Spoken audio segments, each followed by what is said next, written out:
monde. Hâte d'y être demain. Hâte d'y être demain. On va fêter ça entre nous et puis demain avec les Français. C'est beau de voir les Français unis dans la joie, de les voir avec le sourire, de les voir avec les larmes. Et c'est comme ça qu'on aime voir notre pays. Et le football a ce pouvoir. Donc,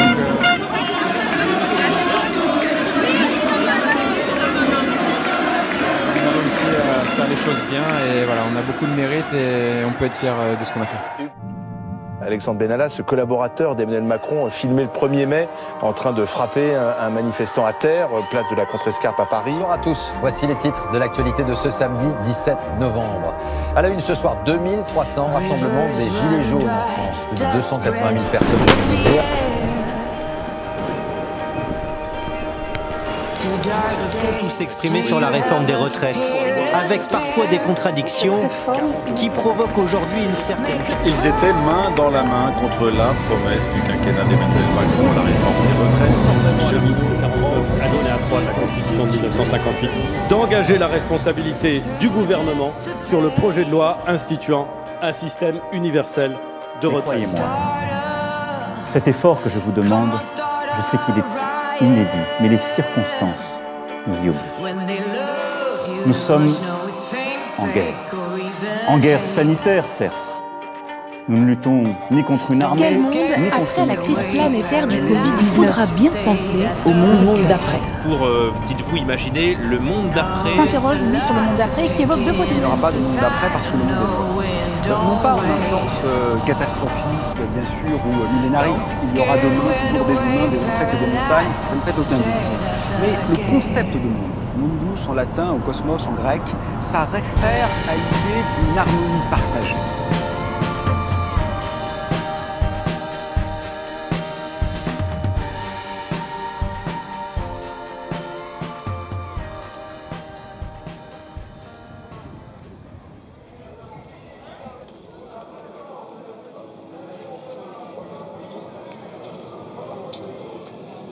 C'est ça.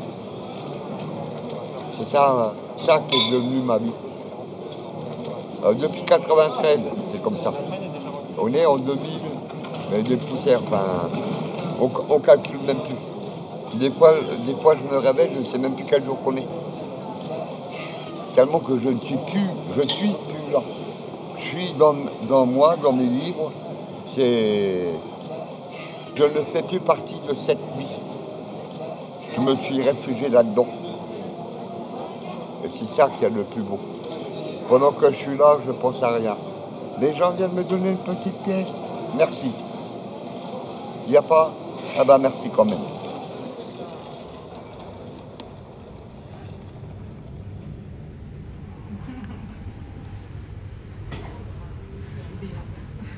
Destination, Lyon-Perrache. Prochain arrêt, Lyon-Perrache. C'est toi le tailleur? Moi je parle. Dans le passé, j'ai fait des bêtises. Ma femme m'a quitté, tu vois, et je me suis retrouvé tout seul. Et de là, ça a été compliqué de refaire sa vie, quoi.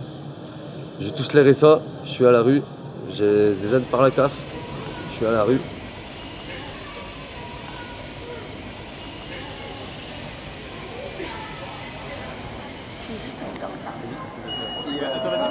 Et qu'est-ce qui a fait que tu te retrouves à la rue? Ma curiosité. Ta curiosité? Ma curiosité, mon envie de voyager comme ça. Je m'en fous de tout, non? C'est être libre. Et préférer les roses, être rose, surtout d'être, je sais pas, avoir un travail, un boulot. Je m'en fous de ça. J'ai rien. J'avais normalement le droit à la retraite. Et comme par hasard, voilà. Je me suis pris la tête avec l'assistante sociale. Ah il n'y a plus personne qui ne fait plus rien. Et moi, je suis trop fatigué. Fatigué pour ces conneries. J'ai rien à foutre de ça. Pour moi, c'est fini, ça. C'était le temps. Le temps où tout allait bien. Et petit à petit, comment on appelle ça, Ben, petit à petit, j'ai plongé dedans. Ah, je reconnais, hein. Il y a aussi l'alcool. Hein. Il n'y a pas que... Moi, j'ai jamais touché à tout ce qui est drogue. Hein. L'alcool, c'est une drogue aussi, hein, mais reconnue par l'État. Voilà. Moi, ça fait 2 ans que je suis à la rue, je suis français, j'ai la carte d'identité française. Les instances sociales ne m'aident pas. Monsieur le Président, nous devez héberger. Il ne nous a pas hébergés. Par contre, c'est dégueulasse parce que ce que je trouve dégueulasse, c'est que les réfugiés sont interdits de partir de la France. Ils sont hébergés, nourris, logés par les Français. Et nous, les Français, la carte d'identité ne sert à rien. Ça venait du fond du cœur. C'est vraiment quelque chose que je veux dire. J'habitais un an en Hollande, aux Pays-Bas, à Amsterdam, et toute l'Europe. J'habitais un an en Lituanie, et au Maroc, 3 mois, et Portugal, Dublin, et, je sais pas. Où le vent te porte. Le vent nous portera, non? C'est une autre belle chanson française. Je vais faire la vendage ici, près de Macron. Ok. C'est très, très joli. Mais je sais pas, tout le travail qu'il a fait avec la nature.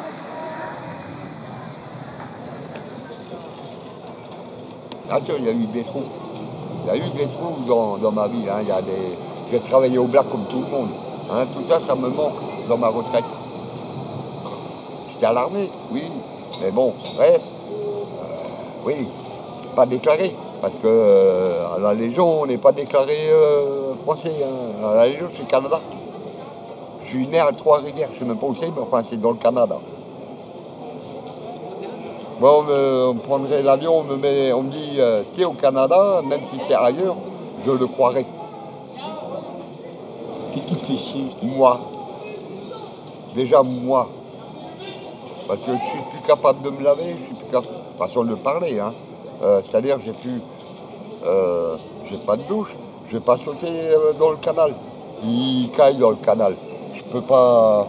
Mes vêtements ils sont mauvais. Quand je rentre dans le tram, je suis obligé de me mettre derrière parce que j'ai peur. Enfin, peur, façon de parler, que les gens ils me sentent.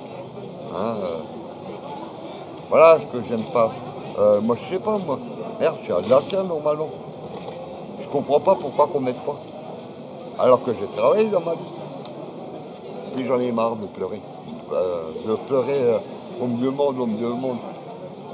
J'en ai marre aussi de demander. C'est pour ça ma gamelle est là. Les gens ils mettent, c'est bien, ils mettent pas. C'est pas grave. Moi j'ai un bouquin, j'ai des lunettes. Voilà. Je suis là, je lis. Les gens ils viennent. Merci messieurs dames. Bonne journée. C'est le cas. Je monte plus, je suis fatigué. Ah. La misère au quotidien en fait. La misère au quotidien et même les gens de la rue te volent, te subissent envers toi. Tu dors avec eux, tu pisses avec eux, tu manges avec eux. Mais maintenant en 2020, c'est les gens te volent. Ils volent ton portefeuille, volent ton portable, volent ta carte d'identité. Tu vois. Tout ça pour se mettre bien parce que c'est chacun pour sa gueule, malheureusement. En Italie, tu te sentais pas heureuse? Enfin, un peu moins heureuse? Non. J'échappe tout le temps, j'échappe d'Italie. Okay. Tout le temps que j'ai occasion, j'ai commencé à voyager seule à 18 ans. Donc,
Mais on fait des connaissances.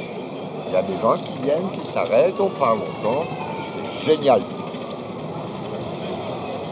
Une petite demi-heure, un quart d'heure. Et après, on se voit plus. C'est juste le bonjour, le comment ça va, voilà. Même si je ne connais pas. Il y a le petit quart d'heure qu'on a passé ensemble, c'est quelque chose de bien. Parce qu'au moins, on ne nous oublie pas. But you know, the education, like experience, it's not just about schools and books, and I love books. I read a lot.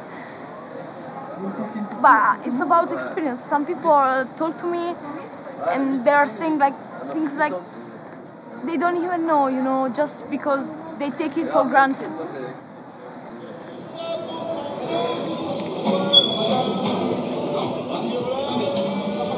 Si les gens me donnent un peu d'argent, je peux manger. Si j'ai pas, eh ben je mangerai pas. Je suis pas à un jour près. J'ai resté plusieurs jours sans manger. Ah oui, ah ouais. Non, le coca on me l'a payé. Là c'est pas pareil. Là j'ai 1 euro. 1 euro. Ça c'est pour marcher une bière. Et après il me reste les 35 centimes là. Voilà. Avec 35 centimes je vais pas manger. Je n'entrerai pas dans un magasin pour voler. Ça c'est mon principe. Ah ben je préfère crever de faim. You know, it's kind of street journalism right now. I write my diary sometimes. I got experience every day. And you know, when you are in the road, especially, yeah, like this, Asking Money, you meet so many people where you can, it's like anthropologie, l'étude de l'être humain. Et c'est très intéressant. If you are in that, you discover so many different kind of person in mind, and it helps you for your life, for your mind. And là, je reste là juste pour faire chez le monde. C'est ça. La vie. De toute façon, j'ai l'âge de partir, comme j'ai toujours dit. Les gens ne comprennent pas. Oui, quoi? Ben oui, j'ai l'âge. J'ai fait ce que j'avais à faire. Mes enfants sont adultes. Ils m'ont fait des petits-enfants que je ne vois jamais. Je ne vois ni mes enfants, ni mes petits-enfants. Je vois qui? Ben voilà, les gens qui passent.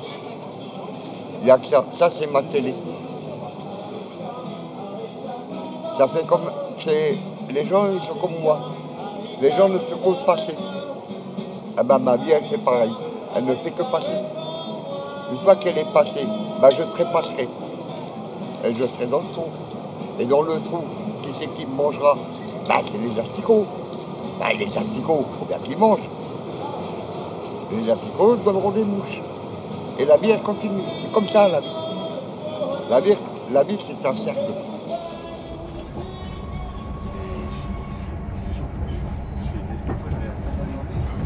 That's a topic that is coming up more and more in these years. You see all the protests, feminism, and actually I'm not so much in feminism protests like full, because then they exaggerate, they take the topic too far. But yeah, it's harder. It's harder and it's a pity. It's something that makes me angry, but you can do nothing because it's biological. It's harder for a female to be in the street. Moi, je suis heureux avec la nature. Au moins, il n'y a pas de voisins, je suis avec les animaux, les arbres, les rivières, tu vois. Et puis, on voit pas des fous, quoi. Parce que quand tu dors à la rue aussi, tu vois des fous qui ont des problèmes de psychiatrie, qu'à la base, ils doivent être à l'hôpital. Ils se promènent dans la rue avec des hachettes, des couteaux, ils t'agressent en pleine nuit. Et quand tu as tout ça en bébé chien, bah, c'est encore plus des fous, tu vois. La semaine dernière, on était là, on faisait la manche, on nous a quand même volé une batterie, on nous a volé des sous dans la gamelle. Pour te dire, on fait la manche, les gens ils prennent des sous dans la gamelle. Ça tue, quoi. Alors dites pas que ce jeune a le choix d'avoir un taf honnête. Pas plus, pas tout ce qu'on te propose, c'est conduire une camionnette. Alors dites pas que les gens sont les mêmes, c'est pas vrai. Tous égaux à la naissance, c'est bien joli, mais après. Alors dites pas que le racisme a disparu. Trop préjugés dans leur regard, depuis quelques temps j'évite la rue. Alors dites pas que les gens sont les mêmes, c'est pas vrai. Tous égaux à la naissance, c'est bien joli, mais après.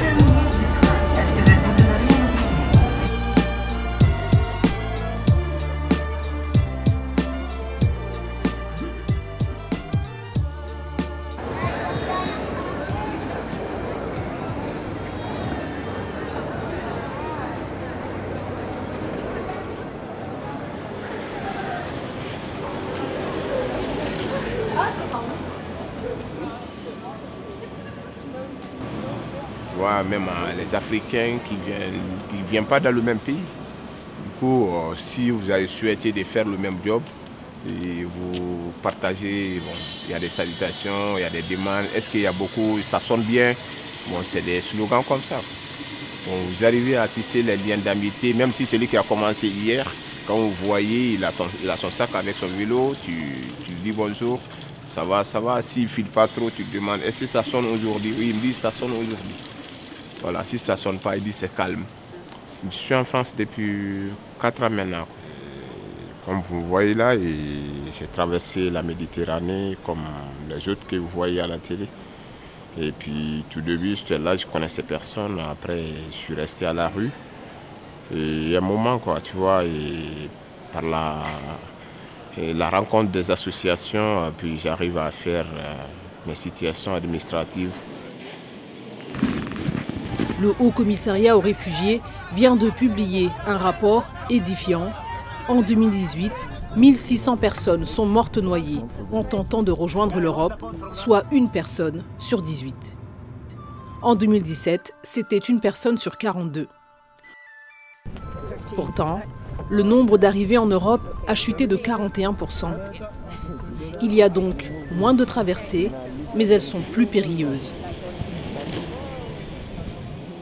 Pas dans notre Sosiac, mais bon, après la rencontre avec les SOS Méditerranée, ils ont aussi intercepté d'autres pirogues qui ont eu des accidents sur la mer, quoi. Il y a eu à un nombre de 100 et quelques personnes, il y a eu que 27 qui sont rentrés, quoi. Les autres sont restés à la mer. Après, je ne refuse pas que la France aide ces gens-là, mais nous, les Français, à la base, ils doivent nous aider aussi. Pourquoi eux et pas nous? Non, c'est les deux, rien du tout. Moi, je comprends qu'ils ont connu la guerre, mais je ne comprends pas pourquoi on n'aide pas les Français et qu'on n'aide pas les réfugiés. S'ils font ça pour eux, ils peuvent bien faire ça pour nous. Non, pour eux, ils ne peuvent pas vivre. Allez prendre un logement avec un RSA. Vous n'en aurez pas. Il faut que vos parents soient garants. Les parents, déjà, ils ont du mal à payer un loyer. Ils vont encore se porter le garant. Non, non, c'est bon, faut arrêter un peu les conneries.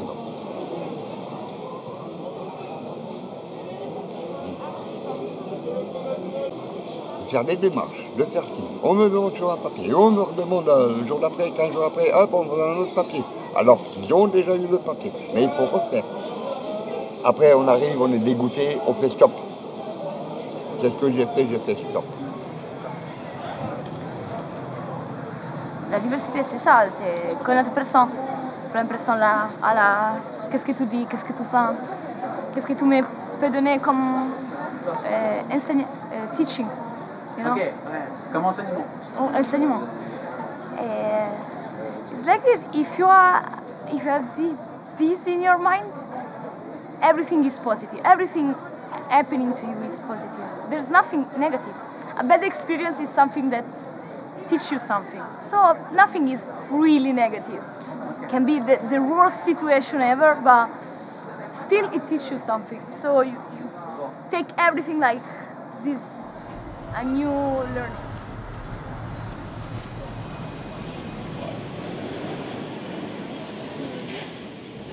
Ben, ça fait 1 an et demi. Au lieu de rester quand même les bras croisés, tu t'inscris pour faire vraiment ton auto-entrepreneur. Ben, chaque jour, c'est une décision. Bon, ça émanant de la personne. C'est vrai qu'il y a la précarité dans les domaines maintenant et trouver le job, c'est pas facile. Mais auto-entrepreneur, je crois que c'est mieux. Parce que ça donne une autre ouverture. Ouais, Uber, bon, il n'y a pas quelque chose de fixe. c'est par rapport à la demande, quoi. Tu vois, par exemple, ça marche bien ici en hiver qu'en été. Du coup, si c'est en hiver, tu peux te consacrer tout ton temps à faire ça. Et puis, si c'est en été comme ça, si tu trouves un job quand même qui est bien rémunéré, après, tu peux te concentrer à ça, quoi. Parce que du coup, après l'été, si tu fais que Uber, t'es un peu... Ah oui, bon, souvent, ouais, c'était un peu, t'arrives pas.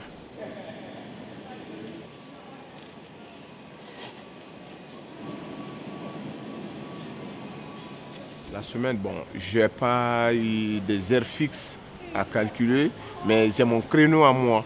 Je commence à l'après-midi souvent, cette semaine, quoi. La semaine, là, je commence de 14h comme ça jusqu'à 23h. Ouais, je fais tous les jours. Ben, je choisis un jour comme ça dans la semaine, je me repose, je ne travaille pas. Donc ça te fait quoi, une 60 heures à peu près par semaine? Ouais, ben, c'est dans l'intervalle là. Ça peut être moins et plus.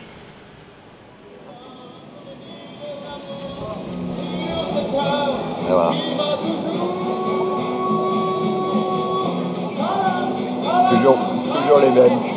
Toujours les mêmes chansons. C'est le même? À la fois ça fatigue. On va finir par les connaître par cœur, leurs chansons. Genre ils croient qu'on est heureux. Non, on n'est pas heureux. Si, d'une façon. C'est-à-dire on n'a plus rien à rendre comme compte. On n'a pas de compte à rendre. La police vient, vous avez vos papiers? Ouais, tiens, voilà un morceau de chiffon. Vous habitez où? Bah, dans la rue. Je suis à Liège. Ouais, ça, c'est la vie. Ah, ils font tout pour les SDF. Ouais, c'est bizarre. J'aurais demandé un foyer. Oui, moi, ils vont me mettre dans le foyer. Ça, c'est clair. Et mes chats, à la SPA. Ah non, le choix il est fait, hein. Je reste avec mes chats dans la toile de tente. Moi, mes chats vont pas à la SPA pour que moi je puisse aller dormir au chaud. On dormira tous ensemble. 3 chats. Papa, maman et fiston. C'est pas moi qui a choisi la vie, hein. On me l'a donné. Nuance. Et les gens ne comprennent pas. Ils ne comprennent pas ou ils ne veulent pas comprendre. Peu importe. Comme je dis aux gens, ça peut arriver à n'importe qui. Tout le monde se croit invulnérable, hein. C'est bien qu'on dit ça. Invulnérable. J'ai. Je suis marié, j'ai mes enfants, j'ai mon appartement, j'ai. Le jour c'est que le couple y casse, j'ai, voilà. Là. Là c'est le plus grand appartement que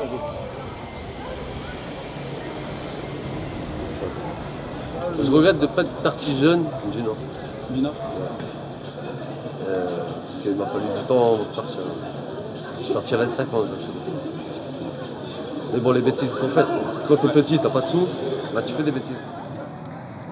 But you know, I was comparing me and my friend, and you know, it's different. It's not so hard for me. Oh, that's a tough question. What I learned, not to trust people.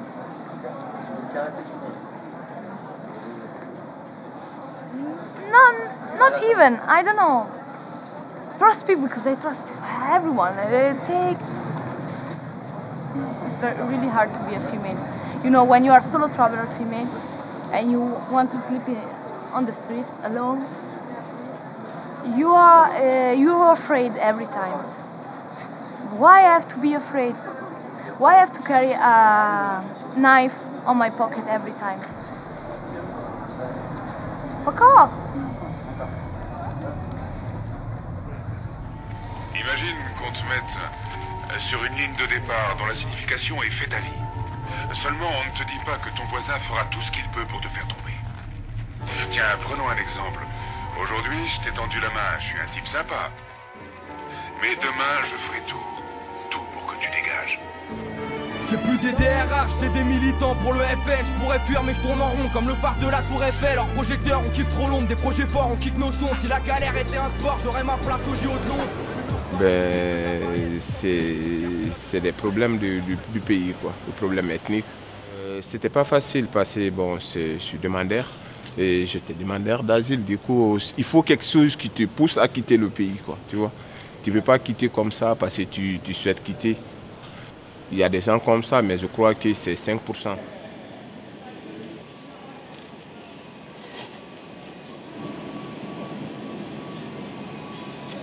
Le fait qu'il parlait d'abord le français, c'est un atout, ça facilite l'intégration.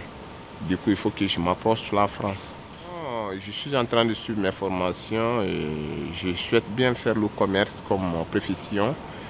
Non, je suis à la fac pour le moment. Je me suis présenté à l'école de la gare Chéchère. Je suis en train, ils m'ont dit quand même de faire la licence, d'abord finir la licence, après voir les 2 ans de master s'ils peuvent me prendre. Je n'en sais pas d'abord quelles sont les conditions qui vont être posées pour me prendre. Les critères, je n'en sais pas, mais après, je le fais quand même, quoi. Ouais. Il faut être ambitieux, tu ne peux pas dire comme ça, je cherche l'argent pour chercher. Tu ne sais pas ce que tu envisages de le faire, quoi.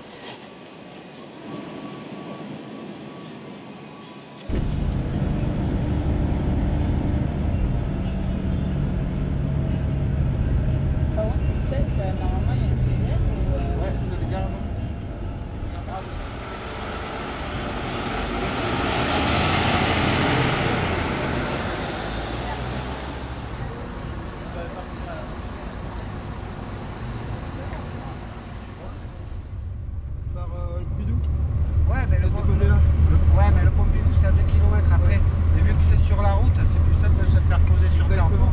Parce qu'après il faut reprendre la corniche et au Pompidou, c'est là où la maréchaussée a le contrôle. Le truc c'est qu'on voyait pas ce que c'était en fait exactement le Carrefour. Le croisement. Du coup on s'est dit bon, on va descendre à Saint-Romain-les... Ouais, Saint-Romain-les-Tous. Ouais, mais c'est à 20 bornes. C'est ça. Saint-Romain c'est à 20 bornes. Ouais, c'est un peu plus... Pas à 20 bornes, c'est à...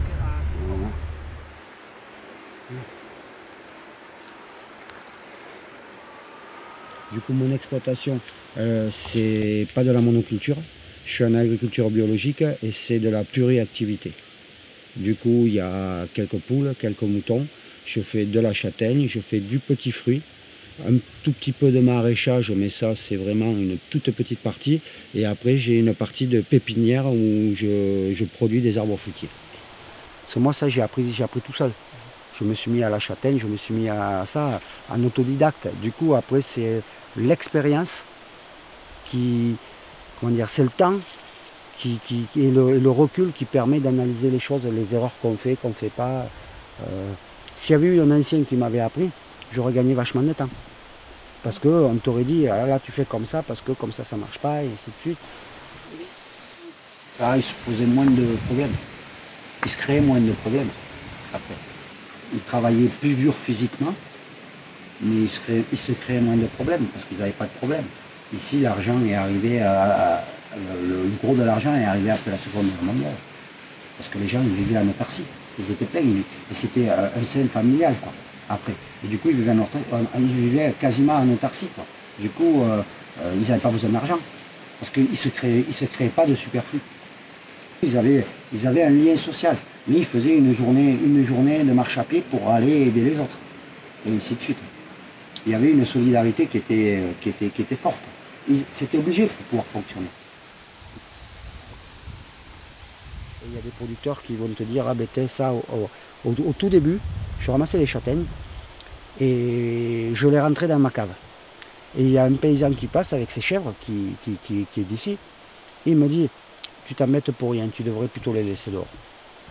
Et en fin de compte, ouais, si tu les mets, toutes les châtaignes que tu as ramassées, tu les mets dans ta cave, et bien s'il pleut, c'est une humidité qu'il y a, elles ne sont pas lavées. Et du coup, tu as beaucoup plus de vérose, tu as beaucoup plus de pourriture. Alors que si tu les laisses dehors, et bien s'il pleut, c'est pas de l'humidité, c'est de l'eau qui tombe dessus. Et du coup, elles ne moisissent pas, elles ne pourrissent pas. Mais du coup, c'est plein de petits trucs, de petites erreurs comme ça, que des fois les gens te disent, ah, essaye plutôt comme ça, tu verras, ça marche mieux, et ainsi de suite.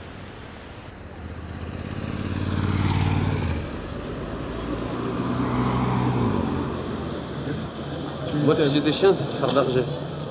Tu vois.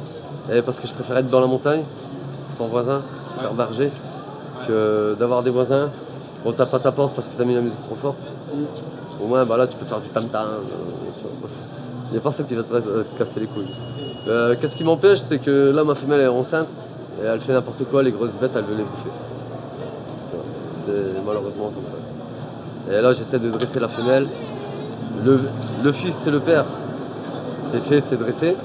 Et la femelle, pendant une portée de chien, en fait, c'est comme une maman et un papa. Elle va protéger ses bébés. C'est qu'elle va t'attaquer, tu vois. Et je ne peux pas la présenter à d'autres animaux. Je pense que l'année prochaine, je serai berger. Avec mon bâton dans la montagne, j'irai chercher des framboises et j'irai à la pêche aussi. La chasse, non, parce que j'aime pas tuer les animaux. La pêche, attention, pas avec les hameçons non plus. Tu vois, pêche avec du pain, un filet, au moins tu les accroches pas. Après, c'est tuer. C'est comme les végétariens et les végétariennes. S'ils mangent pas de viande, c'est parce qu'ils ont pas envie de tuer des bêtes.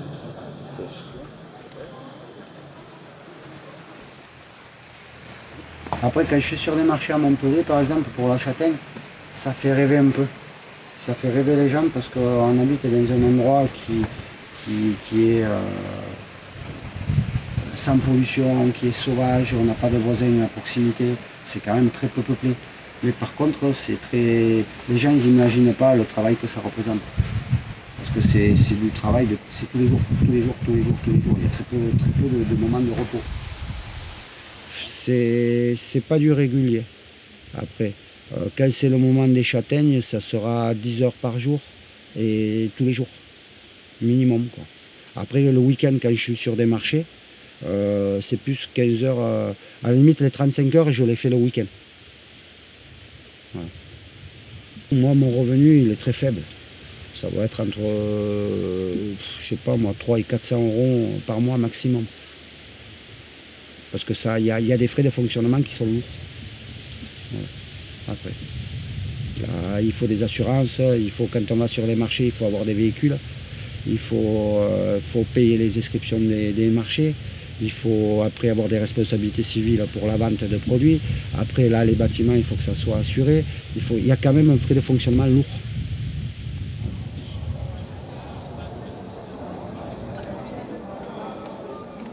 Ils viennent, quand je rentre, ils sont là, ils me suivent. Le soir, ils font ce qu'ils veulent. La journée, ils dorment. Parce que moi, j'ai une toile de tôle. Ma couverture, en fin de compte, c'est, ma porte d'entrée, c'est une couverture. C'est pas la petite toile de tôle, un truc comme ça, non. Moi, c'est une structure en bois avec des bâches. Voilà, comme ça, eux, ils ont accès. Ils rentrent, ils sortent comme ils veulent.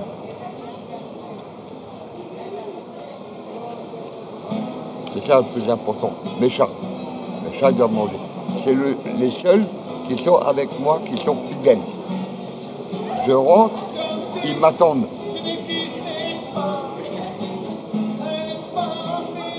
Voilà, pardon. Ah, c'est là.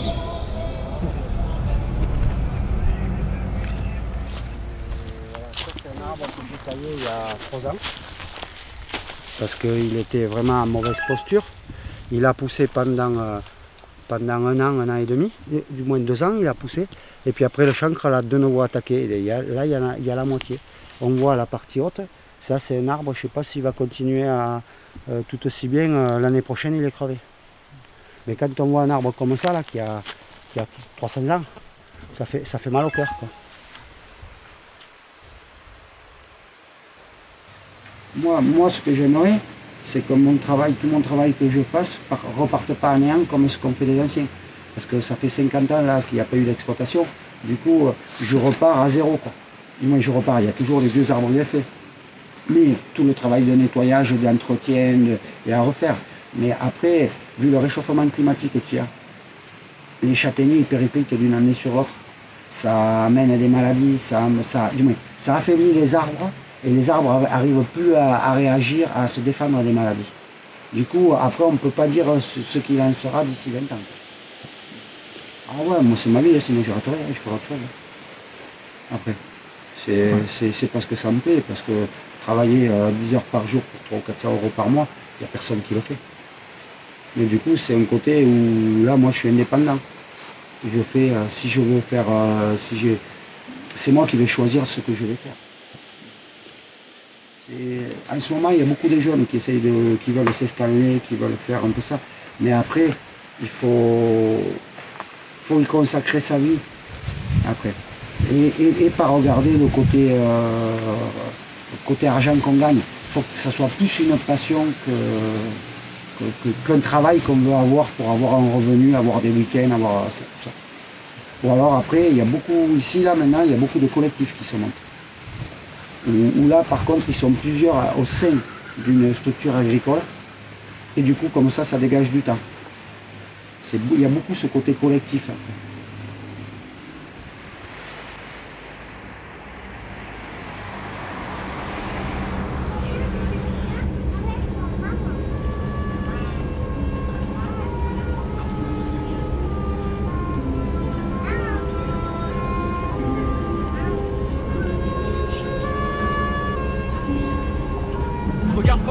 Moi j'ai mieux que ça, j'ai ma fenêtre. Y'a ce gamin grade, il veut pas juste une clope mais l'intégrale. C'est un détail, un de ces gars toujours dans le coin en train de t'égras. Ils check les grands checks, ils sont toujours à cette terrasse. Ils vendent pas des CD de rap, le crassé c'est etc. Un client s'approche, il fait genre il veut du feu. Il demande un truc, il a une gueule d'intrus. Non on n'a pas ce que tu veux. Un clochard passe, un ceux qu'on n'avait pas vu depuis des mois. Tout le monde ne pensait mort, normal. Il est trop pauvre pour avoir mis les voiles au restaurant du coin. Table 6, toujours le même type. Il venait avec sa femme, plus qu'à l'état, il fait l'amnésie. Qui boit en continu, les yeux rivés sur la jeunesse. Très peu d'espoir, voilà ce que je vois par ma fenêtre.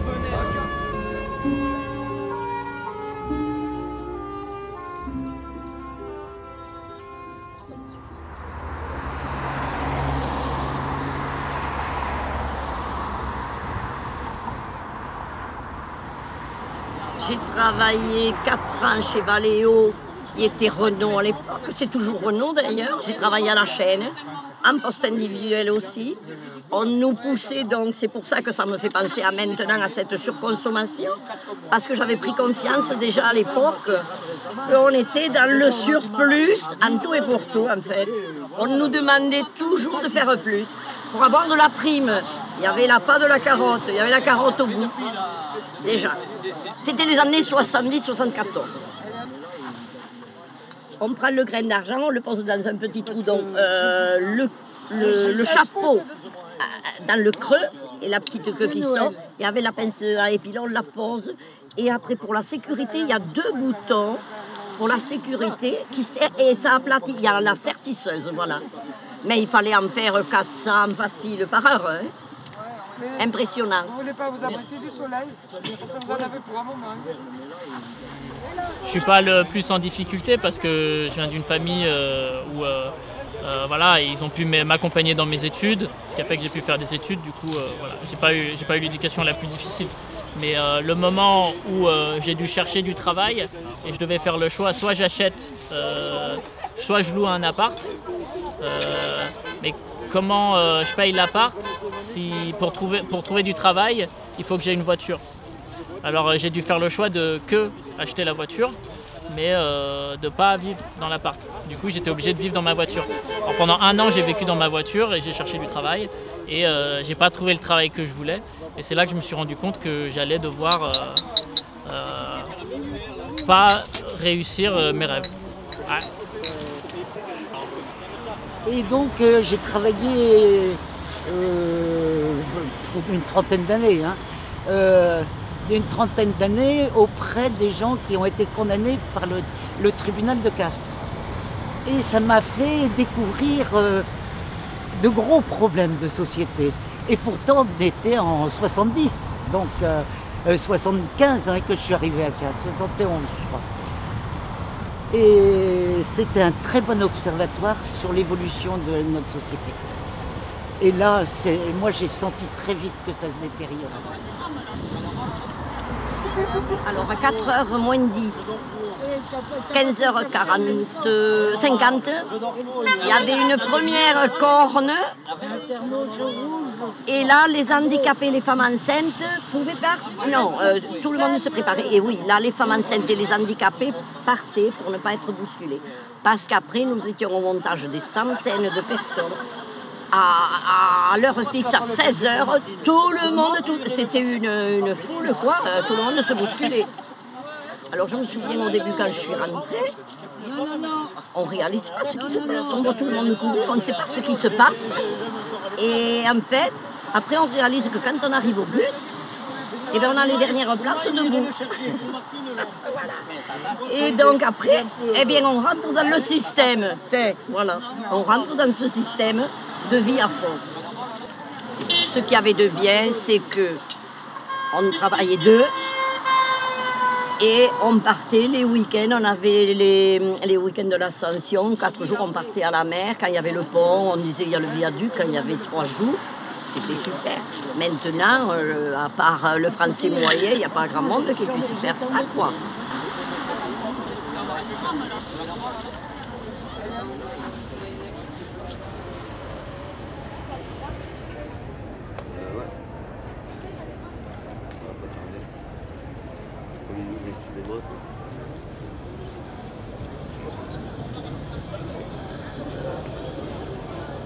Bah, déjà d'avoir une solidarité et puis déjà si on aurait un bon président qui gratte pas des sous, bah, il n'y aurait pas la merde, tu vois. Parce que nous on survit en fait. On paye les factures EDF, les factures d'eau, tu as un logement, tu travailles, tu payes ton assurance, tu vis pas. Tes parents ne vivent pas, nous on vit pas, tu vois. On est toujours en crédit. Crédit. Pas de politique, c'est pas moi qui dois décider. Eux, ils font de la politique. Ils sont bien. Ils rentrent chez eux, ils ont à manger, ils ont à boire, ils ont tout ce qu'il faut, on leur paye là. Moi, je me suis jamais permis, là maintenant ça ressort parce que ça me fatigue, mais moi, je me suis jamais permis de bouffer un homard à 500 €. Si ça passe, ils savent très bien de qui je parle. Un homard à 500 € pour 2 personnes. C'est bon cet homard-là. Alors que tu as des gens qui crèvent la faim. J'apprécie plus voilà, la réalité émotionnelle qu'on trouve sur le terrain en fait, quand on rencontre des gens. Et pour moi, c'est là qu'on voit la vraie vérité. C'est dans des interactions et dans l'action en fait. Et en fait, on se rend compte de ces choses vraiment concrètes quand on a un ami qui a plus d'argent 2 semaines après la tombée de son salaire, parce qu'il a dépensé tout l'argent pour ses enfants, ou pour son loyer, pour l'électricité, et qu'il n'a plus rien, bah, c'est très concret. En fait, c'est des faits. C'est pas un complot. Il n'a plus d'argent. En fait. C'est vraiment une réalité physique. C'est que l'argent, c'est de l'énergie, on en a besoin, et quand on n'en a plus, c'est pas un complot. C'est vraiment quelque chose de réel. Quand il parlait aux gamins, j'ai entendu des réflexions. Ah, t'as vu comment tu vas finir si tu ne travailles pas à l'école? C'est comme ça. Donc, clochard. Il y a une chose qu'ils n'ont pas compris, on n'est pas des clochards. On est des gens qui ont des problèmes actuellement, parce qu'il n'y a pas de travail, parce que si, parce que c'est pas nous qui avons fait des problèmes. Bon, et après, je ne vais pas plus loin, parce que je ne parle pas de politique, je parle de rien. Moi, la politique, on n'est pas copains.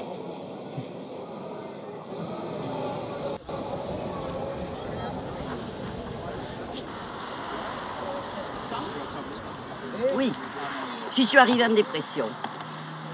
Parce qu'à la maison de retraite, le côté humain n'existait pas. J'ai subi du harcèlement psychologique. J'ai travaillé 30 ans, 20 ans de harcèlement psychologique.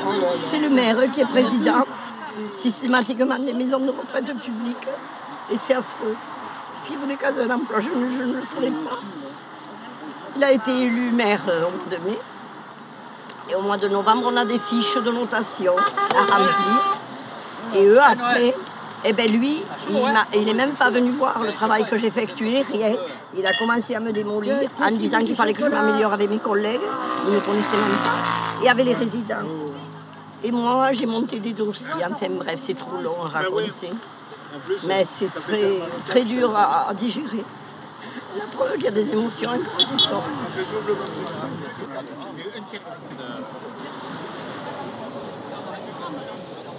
Bon, là, c'est sur les sous-marins.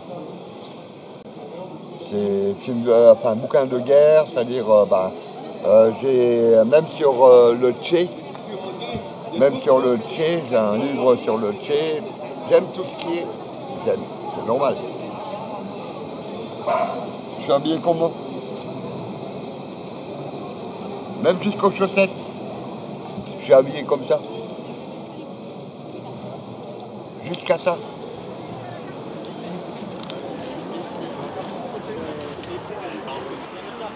Alors moi j'ai fait une école d'art.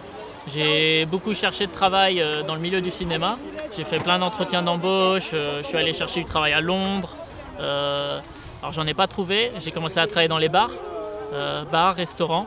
J'ai eu mes 25 ans, donc j'ai eu le droit au RSA, c'est-à-dire à 500 € par mois, au moment du mouvement Gilets jaunes, ce qui m'a permis de pouvoir arrêter de chercher du travail, arrêter de travailler dans les bars, et en fait de faire un tour de France, aller vivre sur les ronds-points et participer à la lutte. Et depuis que je fais ça, j'ai découvert un nouveau mode de vie, des gens avec qui on a de la solidarité, et on travaille ensemble, et on travaille sur un projet commun, et du coup je suis plus dépendant du monde salarial, parce que maintenant, si j'ai faim, si je veux organiser un dîner, j'ai juste à appeler mes amis. Si j'ai besoin de me loger, on s'organise, on prend un bâtiment vide. Et voilà, on a travaillé, c'est devenu autre chose.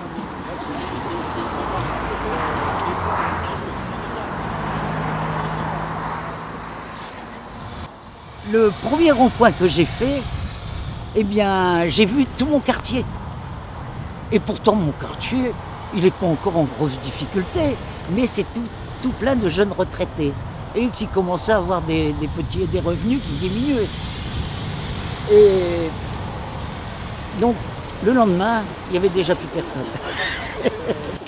Et en fait, je me rends compte que en aidant les autres, je m'aide moi-même parce qu'il y a un truc d'intérêt aussi qui se crée où ça défend mes intérêts dans le fait d'aider les intérêts des autres. Et comme ça, je survis plus facilement sans être obligé de travailler.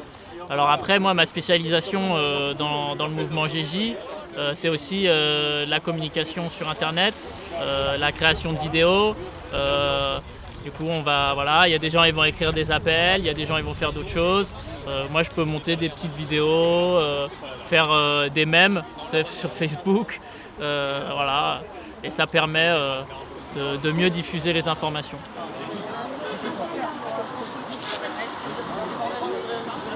Est-ce que je voulais vous demander si vous vous étiez rendu compte que vous étiez allé trop loin avec moi. Il me dit non, pas du tout. Mais j'ai dit, vous arrivez à vous regarder dans une glace? Il me dit oui. Eh bien, j'ai dit, c'est pas possible, elle doit être voilée. Même pas, je lui ai dit. Elle était brisée. Elle est brisée, je lui ai dit. Il m'a dit au bout d'un moment, vous êtes fatiguée, Madame Baptiste. J'ai pas su que lui répondre. Mais bonne... En partant, il m'a ouvert la porte dans le hall de la mairie. Et il me dit, Madame Baptiste, il faut vous reposer. Et là, je suis croyante, pas trop pratiquante, je le reconnais. Mais là, je me suis dit que j'ai été éclairée d'amour, sincèrement. Parce que ces paroles me sont venues tout d'un coup. Et vous, je lui ai dit, quand il m'a dit que je pouvais me reposer, et j'ai dit, vous avez tout intérêt à passer le Karcher dans votre tête, je lui ai dit.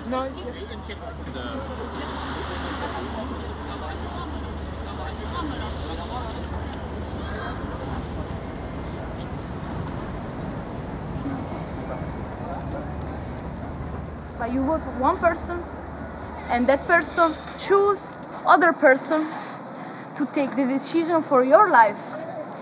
So at the end, you vote for nothing. they say, yeah, the democracy. You cross something, you vote, you decide. What do you decide, actually? Have you ever been to vote? What did you decide? What you got from your vote back? I got nothing, every time. And I see all the faces I see in the parliament after my vote. I never see it when I was voting, you know. So, I don't know, they pop up like this, you know, they come up like...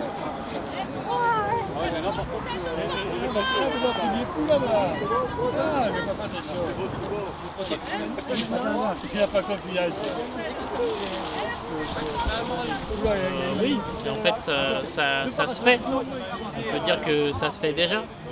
Les gens organisent des assemblées, ils prennent des décisions ensemble. Moi je ne participe pas au mouvement citoyenniste de culture des assemblées qui permet de faire des... En anglais, on dit Para-State Assembly.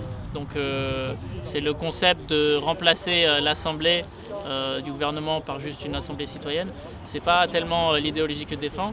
Moi, je propose d'organiser des comités d'action qui sont basés sur l'organisation d'actions, plus que sur l'écriture des lois et écrire des lois ensemble. Les impôts, il y en a qui ont peut-être pas d'impôts, mais très vite, aussitôt que vous avez des impôts, et bien après vous avez 5 tranches, et après il n'y a plus rien. Hein? Il n'y a plus rien. Donc c'est la société moyenne qui paye tous les impôts. Et dans cette société moyenne, il y a plein de niches fiscales. Et ça, alors ceux d'au-dessus, ils s'en vont dans tous les paradis. Donc on n'a pas d'issue de ce côté-là. On n'a pas d'issue. Le partage des richesses, il va falloir le faire par la loi.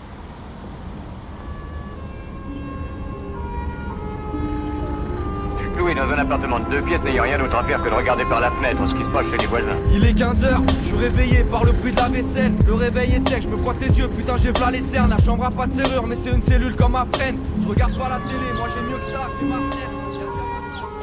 Donc là on est principalement dans la salle de la Grande Ourse qui est la plus utilisée. C'est la salle où on va faire à la fois des ciné-débats, des conférences, des formations, des concerts aussi. Donc c'est vraiment la salle avec la plus belle vue, c'est aussi pour ça que notre proprio avait acheté ce bâtiment. Ça fait plus de 3 ans qu'il était abandonné. Donc là dans cette salle, ce qu'on a essayé de faire, on a eu plusieurs artistes qui sont venus, notamment du collectif éphémère. Même 1, 2, 3, 4... Ouais, 5 artistes différents dans cette œuvre. Le reste de la salle, en fait, c'est au fur et à mesure des concerts, des personnes qui passent. On a un autre mur, c'est vraiment quelqu'un qui est passé, qui a découvert le lieu, qui s'est mis à peindre direct, sans qu'on demande quoi que ce soit, et ce sont des belles surprises au final. Il y a presque 2000 personnes qui sont sans logement, en fait, tous les jours, mais il faut savoir que pour dormir au 115, il faut appeler dès 7 h du matin, il faut appeler en boucle, jusqu'à ce qu'on vous donne des places, sauf qu'il n'y en a que 61 places en tout. Voilà, donc la première Grande Ourse, ça a été d'ouvrir une sorte de deuxième 115, donc vraiment sur le social, ouvrir des chambres juste pour la nuit. Le 115, les personnes peuvent y entrer de 21 h et doivent y sortir à 7 h du matin. Sincèrement, c'est des conditions assez inhumaines. Vivre ça tous les matins ou dormir dehors, il n'y en a aucun qui est mieux que l'autre. Donc la Grande Ourse s'était vraiment engagée à laisser les personnes dormir au moins jusqu'à midi, avoir un repas en sortant. Pour celles qui avaient besoin, avoir une aide administrative et juridique. Alors il y a plein de raisons, mais déjà la constellation. La constellation, et puis aussi parce que la Grande Ourse, en fait, ça n'a pas été le premier squat de Angers, c'est pas là où s'est créé le collectif, mais le collectif s'est créé dans la Petite Ourse. Donc c'était le premier squat, la Petite Ourse, où les gens ont commencé à faire des réunions aussi pour répondre à toutes les problématiques. Et la Petite Ourse, c'est vraiment un tout petit squat avec 2 logements. Et donc quand ce collectif-là qui s'est organisé dans la Petite Ourse a créé le deuxième squat, le nom logique c'était la Grande Ourse. C'était par rapport à la constellation, à l'étoile polaire. Et c'est un peu la bonne étoile, quoi.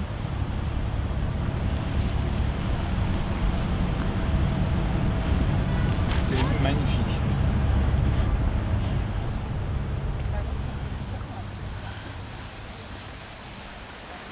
C'est délicat parce que si on augmente les prix, c'est le consommateur qui va trinquer. Par contre, là, il y a un truc qui n'est pas normal, c'est la marge que prennent les énormes structures.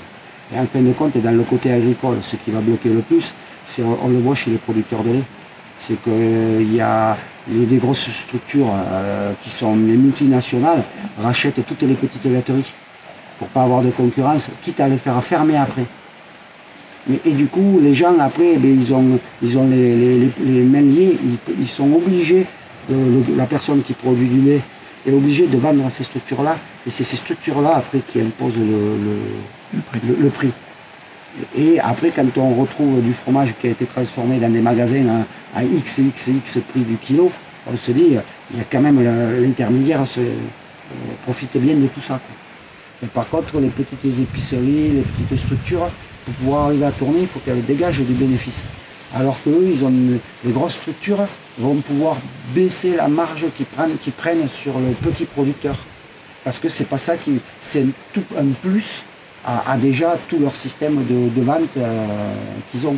Il ne va pas marger, c'est pas ça qui va faire tourner, c'est pas le rayon bio, c'est tout le reste qui vend. Du coup, il peut se permettre de baisser. Il y a le rare aussi qui est là aussi pour notre autonomie alimentaire, parce que la récup, ça ne peut pas tout nous donner. En soi, on récupère ce que les grandes entreprises, les grands supermarchés jettent à la poubelle. Donc c'est assez précaire comme nourriture. C'est aussi très périssable, on fait des récup 3 fois par semaine, mais en fait ce qu'on récupère c'est déjà périmé, c'est déjà à moitié pourri. On les cuisine, on les mange, mais c'est pas suffisant. Donc le rare ça a vraiment été... Mais on nourrit aussi les personnes à la rue. Pendant le confinement on a fait des maraudes. Donc midi et soir, il y avait des groupes de 3-4 personnes qui partaient avec de la soupe, de la compote, des poêlés, tout ce qu'on pouvait faire avec les légumes du rare et de la récup. Et faire vraiment des repas pour toutes les personnes à la rue pendant le confinement. C'est aussi permettre à des gens d'accéder à des savoir-faire. La Grande Ourse, on s'est axé sur ça aussi, surtout de se dire il y a des gens qui savent faire des choses, d'autres qui ne savent pas faire grand-chose. Ceux qui ont envie de faire découvrir font découvrir, ceux qui ont envie d'apprendre essayent d'apprendre. Donc on a des gens qui connaissent la menuiserie, on en a qui savent cultiver, que ce soit des fleurs, des légumes toute l'année, qui ont bossé en saison. Donc vraiment l'idée c'est d'apprendre à ceux qui veulent apprendre, et c'est comme ça du coup qu'on a des sortes de super partenariats. On a eu des ateliers de création de skateboard, on a des ateliers artistiques, on a des ateliers de lecture. On apprend la menuiserie, on apprend à bricoler, on apprend la plomberie. C'est vraiment en autodidacte, mais aussi avec dès qu'il y a besoin, on peut appeler. On a de l'aide aussi de personnes extérieures qui s'y connaissent, d'électriciens qui vont nous expliquer comment pas faire brûler notre squat et des choses comme ça utiles en soi, mais qu'on n'apprend pas à l'école.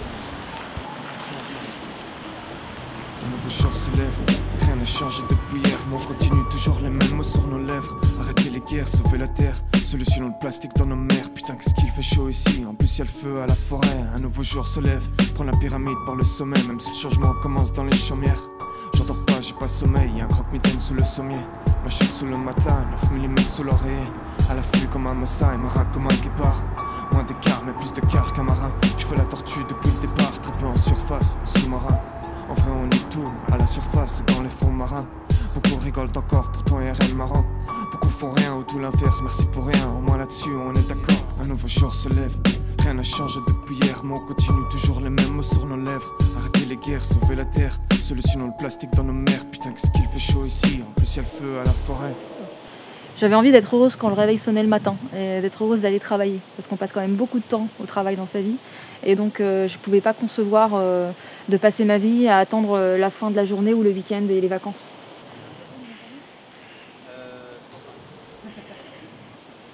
J'ai une formation d'ingénieur généraliste qui permet de faire de la gestion de projet ou de la logistique ou ce genre de truc, un peu dans n'importe quel domaine. Et donc j'ai travaillé pendant 3 ans dans une entreprise et j'ai décidé d'arrêter pour faire de l'activisme et rejoindre Sea Shepherd. Depuis que tu es à Sea Shepherd, comment tu te sens? Bien.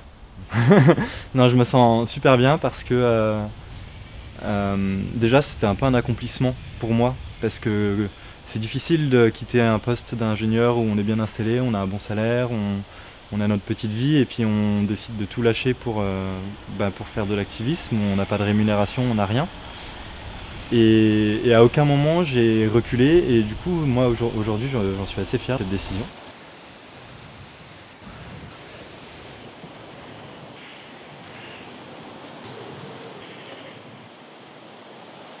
Alors clairement pour moi l'extermination de la biodiversité c'est la plus grosse menace et la plus grosse urgence.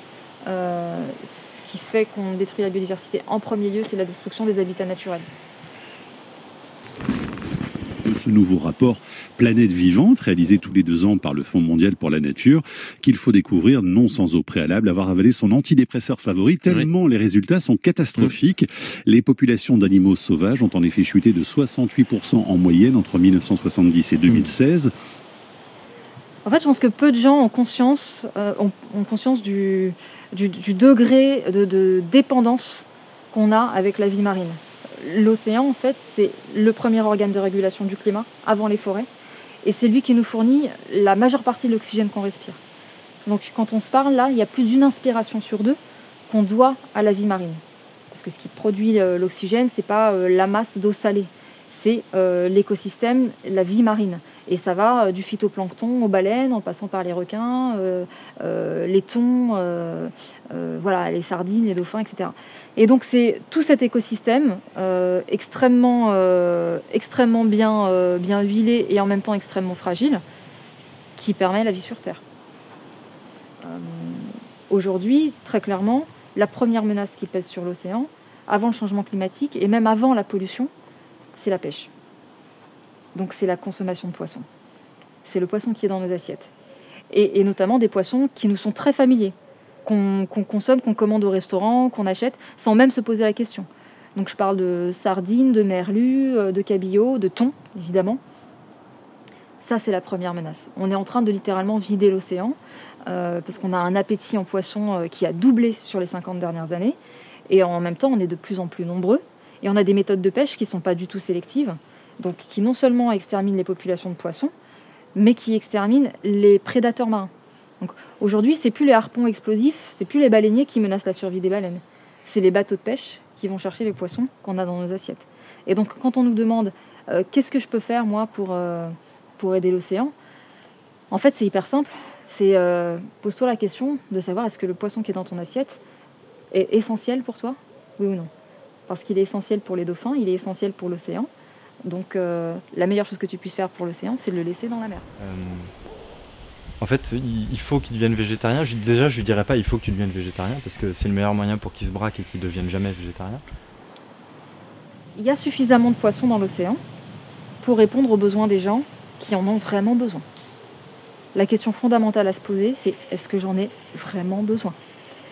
Parce que en fait, ça nous ramène surtout à des habitudes alimentaires et à des préférences gustatives.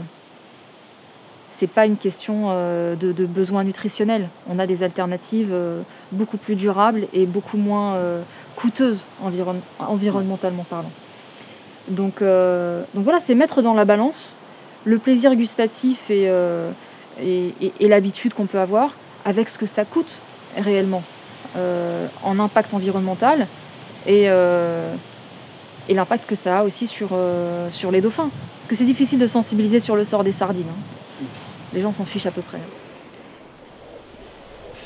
En fait, je sais pas, c'est pas trop mon état d'esprit en fait d'essayer de convaincre. Pour moi, le régime alimentaire, c'est une démarche qui est assez personnelle, et donc je vais pas avoir envie de convaincre quelqu'un. De même que parfois, moi, j'essaye de devenir totalement végétarien, mais j'ai encore du mal quand je vais chez des gens qui ont préparé à manger. J'ai encore du mal à dire non, moi, j'ai pas envie de manger de poisson ou de viande. C'est quelque chose qui est encore difficile. Donc, vu que c'est encore difficile pour moi, je vais pas aller demander à quelqu'un d'autre de faire cet effort si je sais pas où il en est à ce moment-là.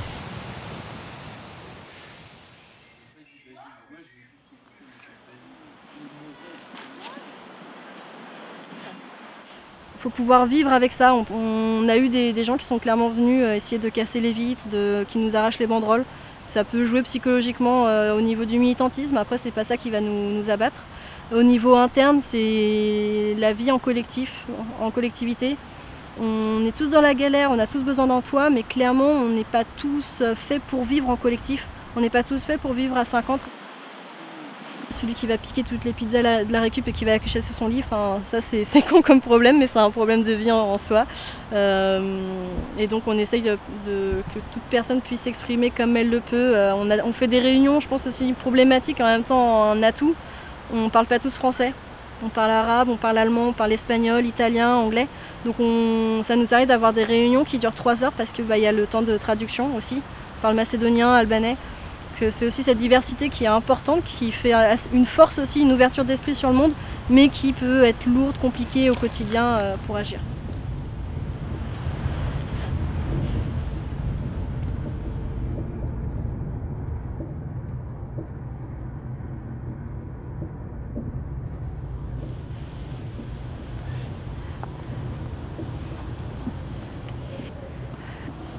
Ce sont des mammifères. Nous sommes des mammifères. On a tendance à ressentir davantage d'empathie pour ce qui nous ressemble le plus. Les poissons, on sait aujourd'hui qu'ils ont une sensibilité, on sait qu'ils ont une forme d'intelligence, et pourtant on les considère comme de la marchandise.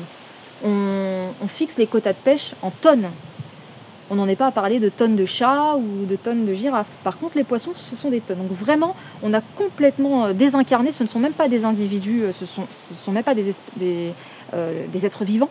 C'est voilà, c'est comme c'est de la marchandise. Et ils ont malheureusement cet inconvénient pour eux d'être très différents de nous. Ils ne crient pas, ils n'ont pas d'expression faciale, ils ont un œil qui ne bouge pas. Et pourtant, on sait qu'ils ressentent la douleur. Mais on est complètement insensible et hermétique à ça, parce que c'est trop différent de nous. On est dans un rapport très... dans une culture ultra productiviste. Et c'est vrai qu'on est dans une marchandisation du monde, que ce soit les animaux ou les habitats naturels. C'est aussi lié au capitalisme, mais pas que. On sait que les régimes communistes n'ont pas fait mieux. C'est une vision du monde extrêmement anthropocentrique et qui sacralise une chose par-dessus tout, l'argent. En fait, l'argent devient la seule valeur sur laquelle tout le monde se met à peu près d'accord. Et pourtant, c'est quelque chose de complètement fictif, l'argent. C'est-à-dire que l'argent n'a de valeur que parce qu'on croit tous qu'il a de la valeur. Et donc on est dans une société qui fait passer le fictif, notre imaginaire collectif, avant le réel. Et en fait, c'est ça qui cause notre perte, puisqu'on est en train de détruire le réel pour l'imaginaire. Quand je parle d'imaginaire, je parle de quelque chose qui n'existe que parce que nous y croyons tous. C'est quelque chose qui n'existait pas avant nous, et quand nous aurons disparu, ça n'existera plus. Tu peux prendre une liasse de billets, si on n'est pas là à se convaincre les uns les autres que cette liasse vaut quelque chose, elle ne vaut rien. Et c'est en ça que sa valeur est complètement imaginaire, sa valeur n'existe que dans nos têtes.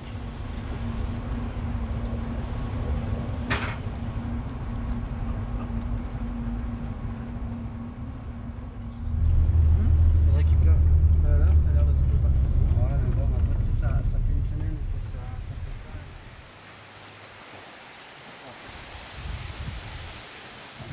Ah, mais moi, je suis super proche de la nature. Moi, ma religion, c'est pas... Je suis baptisé, mais c'est pas... je ne me définis pas catholique ou protestant ou comme ça. Moi, ma religion, c'est la Pachamama, c'est ce qui me fait vivre, c'est la terre. Je me sens plus proche de l'Amérique du Sud, des gens qui sont en Amérique du Sud, alors que j'y suis jamais allé, parce qu'ils reconnaissent ce qui nous fait vivre, c'est la nature. C'est la production des légumes, c'est la terre. Mon engagement, il est né d'une aversion viscérale pour l'injustice. Et ce qu'on fait au niveau environnemental, ce qu'on fait aux animaux, pour moi, c'est le summum de l'injustice. Et ça, c'est quelque chose qui me révolte. Et c'est ce qui fait que je me lève le matin. C'est ce qui fait que je ne conçois pas de partir en retraite. Tant que je pourrais mettre un pied devant l'autre, je ferai ça. Parce que c'est ce que je suis en fait. C'est mon chemin de vie. Donc contrairement à, je te disais tout à l'heure, quand je me suis égarée à faire du marketing et de la publicité, où tu fais des choses parce que rationnellement parlant, en tout cas, la société te dit que c'est peut-être ça que tu devrais faire et c'est là que ça recrute, mais tu te sens pas du tout à ta place. Et tu y vas à reculons le matin et tu as mal au bide quand tu y vas. Contrairement à ça, ce que je fais là depuis 15 ans, c'est quelque chose dans lequel je m'accomplis et c'est ce qui me fait vibrer. Donc voilà, c'est pas un travail.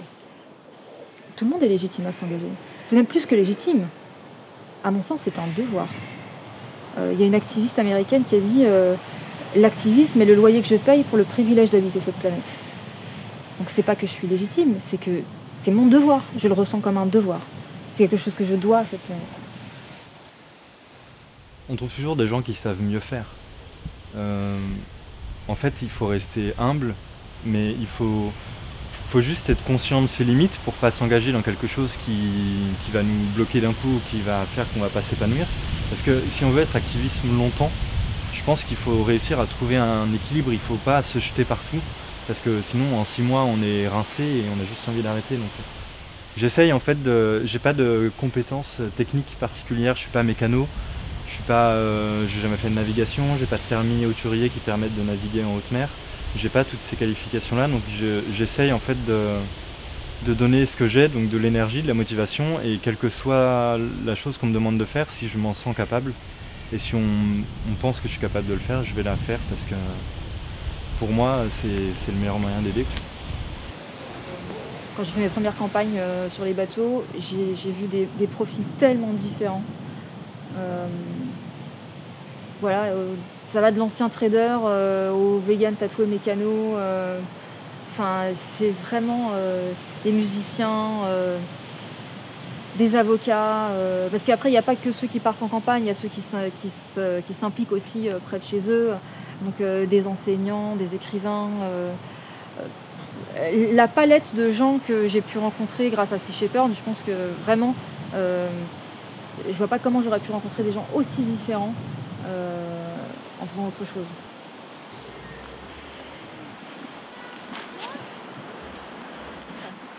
Sincèrement, toute personne qui s'intéresse à un problème est légitime d'en parler à partir du moment où elle commence à le comprendre. Rien qu'aussi pour se questionner là-dessus.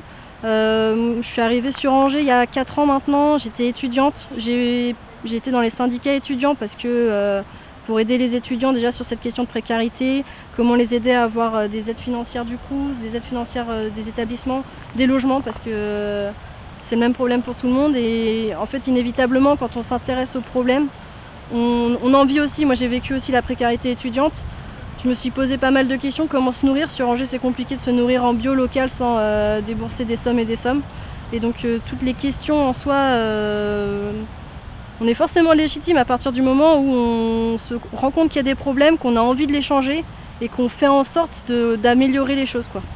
Pour moi, c'est pas une question de légitimité, mais il y a aussi une facilité de militer ou non. Il y a aussi on a tous été éduqués dans une société où, sincèrement, principalement, on s'occupe de soi-même, on s'occupe de sa famille et il faut toujours être dans l'élite, il faut réussir, il faut correspondre au code, il faut rentrer dans des cases. Et sauf que ça c'est ce qu'on nous apprend, donc forcément il y a des personnes qui arrivent à rentrer dans ces cases, soit de manière financière, soit avec les études et plein d'autres choses vraiment qui rentrent dans le cadre de la société et bien sûr il y en a d'autres qui ne rentrent pas du tout dans ce cadre-là et c'est un choix aussi de militer et même on a des personnes qui sont à la rue, qui elles veulent juste s'en sortir et c'est ce qui se comprend, qui ne vont pas militer, qui vont vraiment s'occuper de leur cas. Et nous, on est là pour les aider, mais ça se comprend aussi, elles sont dans la galère, elles n'ont pas forcément envie de militer. Pour le coup, tu vois, moi je suis née, j'ai grandi à Paris, donc la déconnexion avec le monde vivant, je connais bien. Mais c'est pas parce qu'on est déconnecté qu'on n'en dépend pas directement. Et aujourd'hui, on est quand même dans un monde où on a accès à l'information. Hein, on est tous sur nos téléphones, sur nos ordis, sur Internet. Aujourd'hui, quand on ne sait pas, c'est qu'on ne cherche pas à savoir ou c'est qu'on ne veut pas savoir. Toi, quand tu as tes petites habitudes, c'est-à-dire que tu as ton petit café en bas de chez toi, tu vas bosser, bon, d'un jour à l'autre, tu vois aucune différence. Et pourtant, tout ce que tu fais a un impact sur le monde naturel. Et donc, faire tomber les œillères, arrêter de se dire qu'on ne veut pas voir, arrêter de se dire qu'il ne faut surtout pas se culpabiliser. Et en plus de ça, je pense pas qu'on soit heureux quand on est comme ça. Parce qu'on est dans une dissonance cognitive. Je pense que personne a intrinsèquement envie de se dire qu'on contribue à détruire le monde, qu'on contribue à le rendre plus laid qu'il n'était quand on est né. Quand on a des enfants, on n'a pas envie de leur léguer l'enfer. Ce sont les êtres les plus précieux qu'on a. On a envie qu'ils aient des conditions de vie qui soient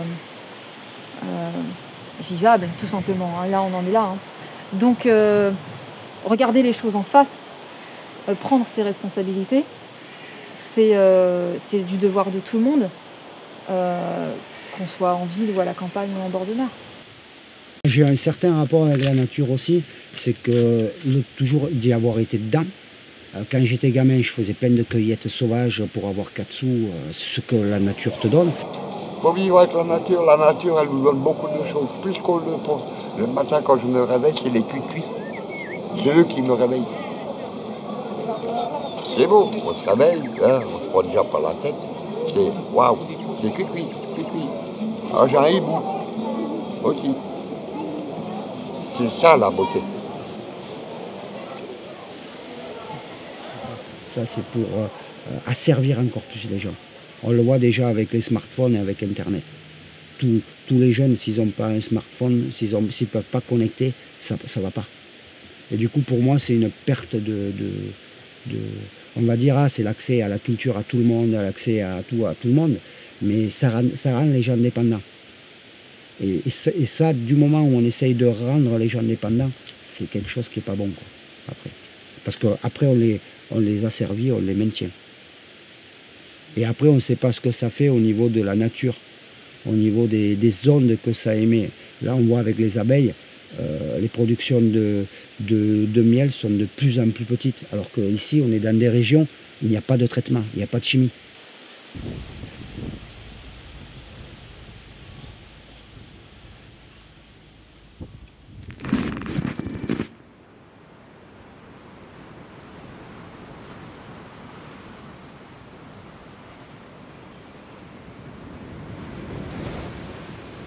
Alors, je sais pas s'ils sont en osmose avec moi, mais le fait de les voir libres, ça c'est la plus belle des récompenses, très clairement.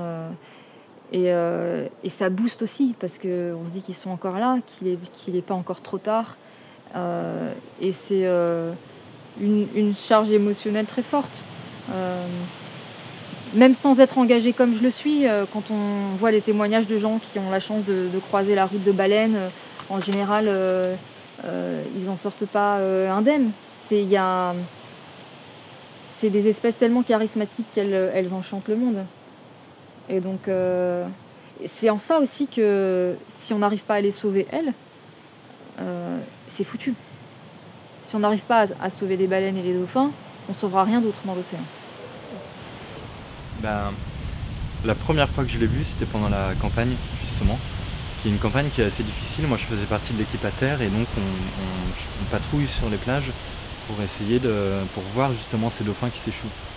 Et le premier que j'ai trouvé, c'était une vision, c'était affreux, c'était, je ne sais pas décrire le truc, mais bon, il y avait du sang partout, il y avait des blessures qui étaient horribles. Et ça m'a fait un choc, mais j'étais là pour...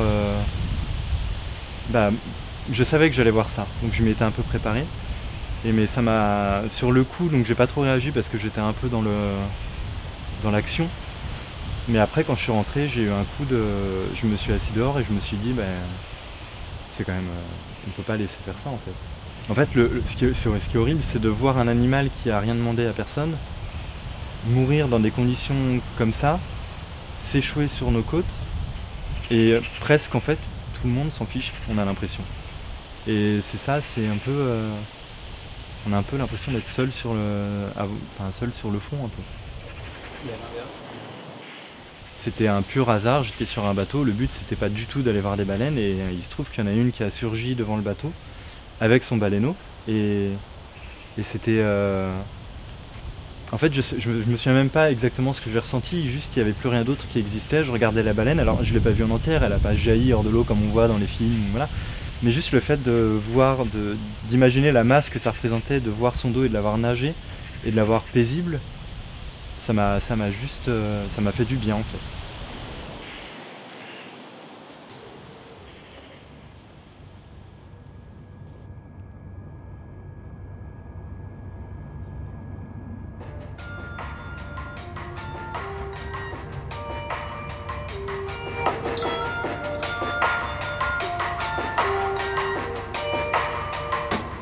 Je voulais faire un film, je l'ai fait, je n'ai pas attendu Canal+, je n'ai pas attendu le CNC. J'en avais marre de voir les mêmes s'emparer de nos récits. Alors j'ai écrit mon propre scénario, des panneaux vies. Je suis pas resté les bras ballants, je n'ai compté que sur mon talent. Je suis pas un fils de, il n'y a que ma détermination qui est le bras long. J'ai dû en faire 2 fois plus que ceux qui ont 2 fois moins de talent que moi en France. C'est normal pour un Africain.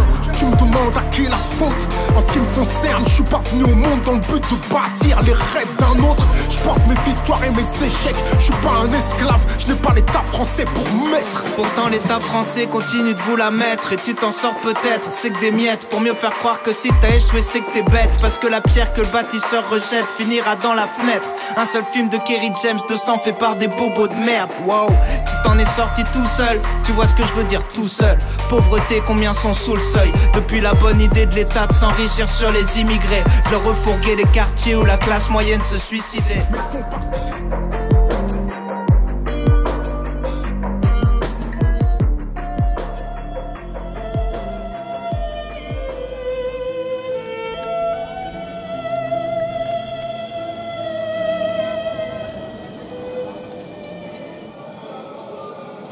Quoi? Une utopie. C'est quoi ça? Genre un truc, on va dire t'as un super pouvoir. Et en fait, tu décides de quelque chose et ça se transforme comme ça là maintenant. Non, non. Je l'espère plus rien de ma vie. Elle est là.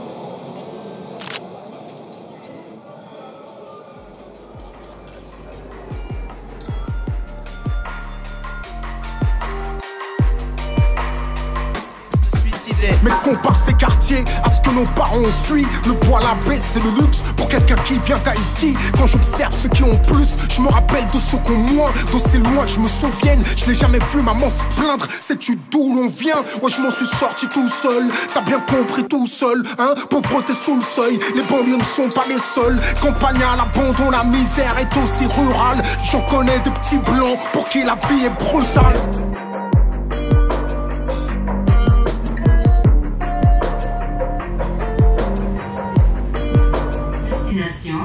Liu-Perrache. Prochain arrêt, Liu-Perrache.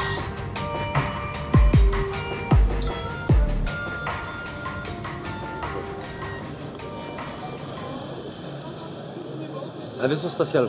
Un vaisseau spatial? Ouais, avec un néon, et les intrus sont éjectés. Les intrus, bah, c'est ceux qui volent, ceux qui se font du mal, ceux qui viennent avec un principe, tu vois, avec une intention de faire, tu vois. Qu'à la base, la discussion qu'à la base, et l'amitié, c'est le plus important de tout. On va tous mourir, on va tous au même endroit.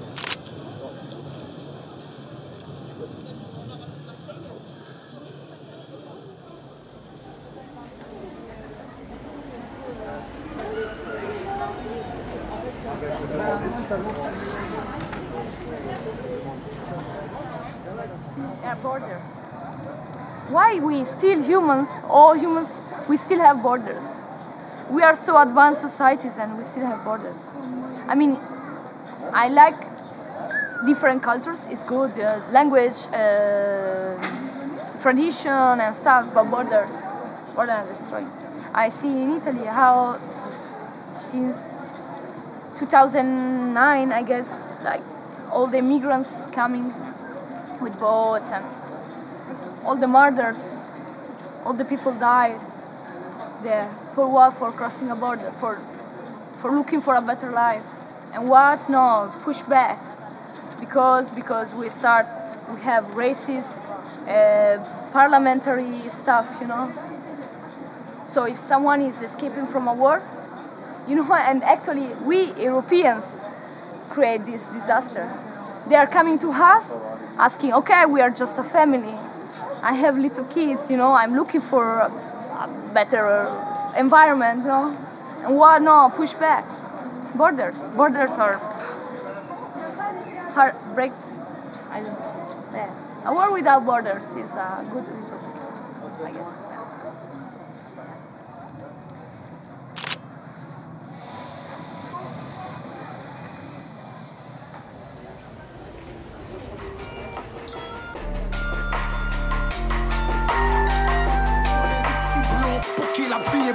Les blancs souffrent aussi, merci, je voyais pas les news. La banlieue porte un gilet jaune depuis 20 ans, tout le monde s'en bat les couilles. La France est dans le déni, mélange d'ignorance et de mépris. Parle pas d'ethnie, j'ai des oncles qui croient que l'Afrique c'est un pays. Je connais les quartiers vus par ceux qui mettent pas les pieds. Quand parle à tous les repas, n'envisage même pas d'aller voir les faits. J'ai grandi dans traîne pas avec ces gens, tu vas te faire agresser. Mythes et légendes à la télé, faut s'intégrer sans qu'on se mélange. Galère sans contre-exemple, l'avenir sera ton présent. Pas de colonie sans conséquences, racisme anti-blanc, tant de complaisance. Crois-moi, je connais cette France. Je dis pas que tout le monde est mauvais, je dis que peur et négligence rendent une population méchante. Y'a du racisme en France, à qui le dis-tu? J'ai écrit une lettre à la République, toi, où étais-tu? On ne fait pas bouger les choses en dressant seulement des constats. Subir ou agir, je vais te le dire, cache-moi. La vie est une question de choix, ni de gauche ni de droite. Mais si nos frères ne trouvent pas de taf, qu'est-ce qu'ils peuvent faire à part monter leur propre boîte? T'observes le monde avec un strabisme, t'es naïf. Tu crois encore à SOS racisme et au manif? Je suis pas naïf. Arrive en gare de Grenoble. Terminus du train. Assurez-vous de ne rien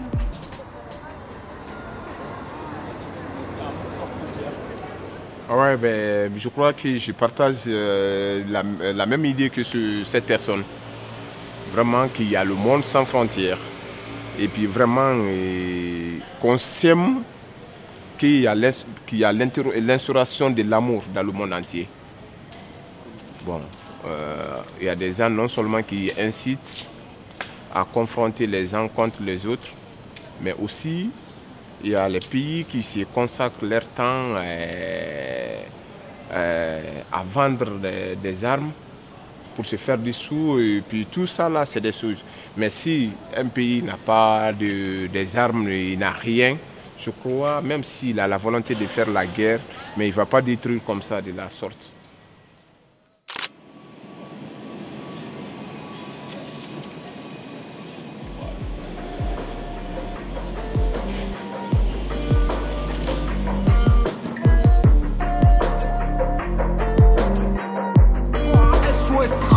Mais au manif, je suis pas naïf, je suis trahi. Je crois plus qu'on m'a appris. L'égalité, la patrie.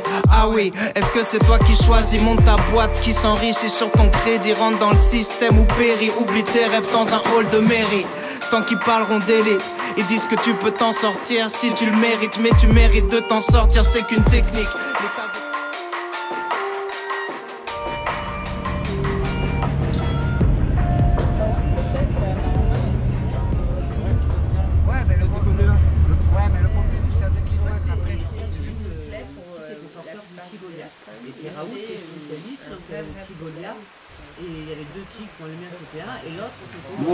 Pour moi, une utopie, ce serait, en fin de compte, moi, mon travail, je maintiens le patrimoine. Je maintiens le patrimoine culturel d'il y a 300 ans, 400 ans, des Cévennes, des Cévenols, avec le travail de la châtaigne. Parce qu'il y a des arbres, il y a les châtaigneraies que je nettoie, parce que c'est des variétés qui n'ont plus d'intérêt de nos jours, mais qui à l'époque avaient un intérêt. Parce qu'on n'était plus dans la même situation. Il y a des arbres que je nettoie depuis 20 ans, sur lesquels je n'ai jamais ramassé les châtaignes. Parce que l'arbre, il fait partie de cette biodiversité. Et du coup, on ne sait pas, peut-être que dans 30 ans, on aura besoin de cette variété. Moi, je devrais être à la limite, pas me préoccuper de la vente, mais être subventionné pour pouvoir maintenir tout ça en état. Parce que là, il y a du travail de terrasse qui a été fait pendant 1000 ans par des gens. Et bien, si je me préoccupe d'aller sur les marchés, de faire la vente de mes produits, je ne peux pas maintenir tout ça.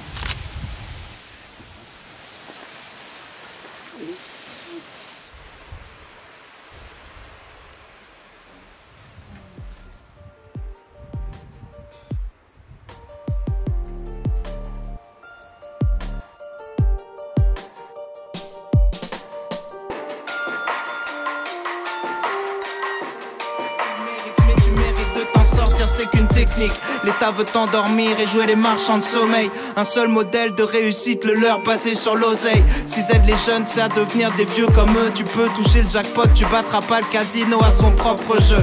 Système en pyramide, l'argent monte, la merde reste en bas. Je dis pas que tout le monde est dans le complot, je dis que ça les dérange pas. J'ai des frères qui sont partis. Je vois pas la Tessie en rose car j'ai poussé parmi les sorties. J'ai vu des mecs remplis de vices fumer un type que leur mère considérait pourtant comme leur propre fils. Balle dans la tête, mort violente. Est-ce l'État qui appuie sur la détente? Comme dans les quartiers morts, on finit par s'y faire. On n'a jamais eu besoin de l'État pour remplir nos cimetières. Bavure policière, pas de filet de sécurité.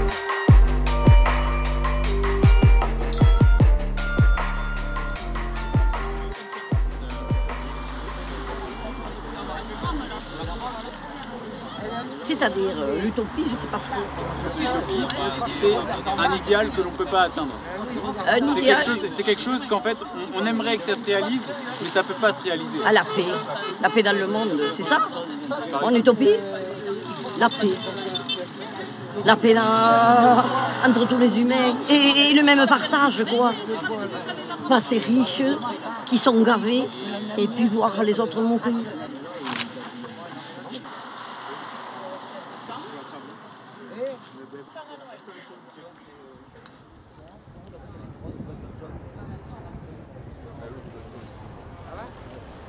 Mais je risque de répondre à chaque question de la même manière, c'est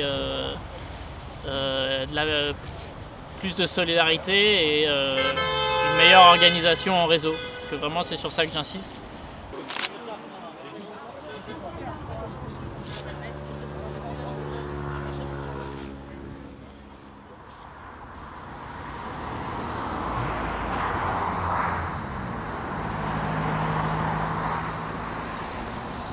Avancer.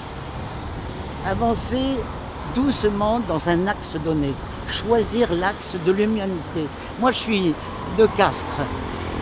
C'est la ville où Jean Jaurès est né. Donc, il défendait l'humanité. La paix, l'humanité. Donc, je pense que dans cet axe-là, il y a déjà énormément de choses à faire. Et alors, faire des étapes. Parce qu'on ne pourra pas faire tout en même temps. Mais surtout beaucoup d'humanité. C'est mon utopie.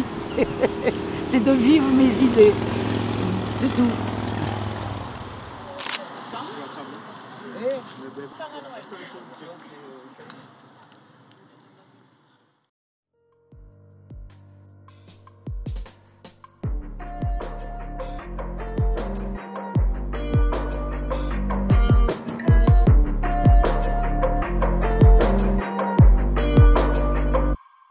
Nos cimetières. Bavure policière, pas de filet de sécurité, contrôle d'identité à l'âge où tu sais pas quitter, finir par glorifier des trucs peu glorieux, grandir dans le feu, y a plus d'obstacles, ils sont plus dangereux, mets ta vie en jeu, trafic de stupes à des fils de enfermés pour qui s'évadent en soirée, t'es qu'un pion dans leur petit jeu. Les politiques, y'a que la gloire qui les motive, comment croire le contraire quand les présidents des meufs du showbiz. Dans le showbiz.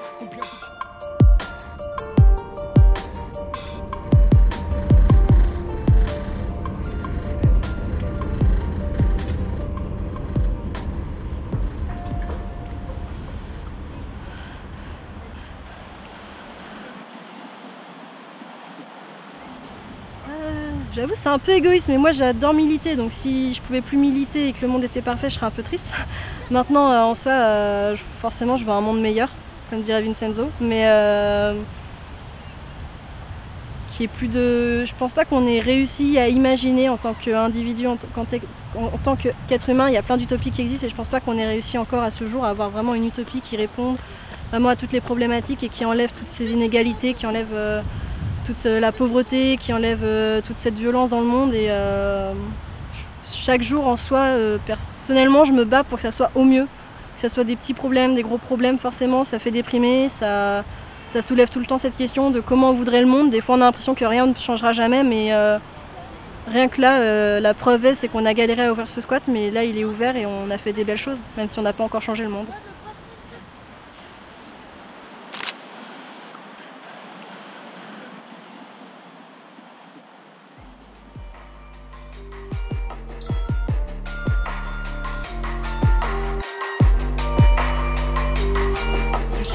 Dans le showbiz, combien de banlieusards millionnaires ont banni le mot solidarité de leur dictionnaire? De l'oseille on en a pris, hein. Combien d'entrepreneurs, combien de stars la banlieue a produit.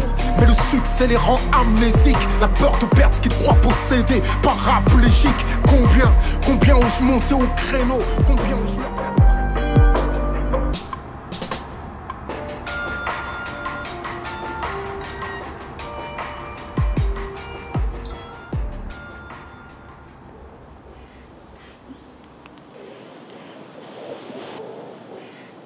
Mon utopie, c'est...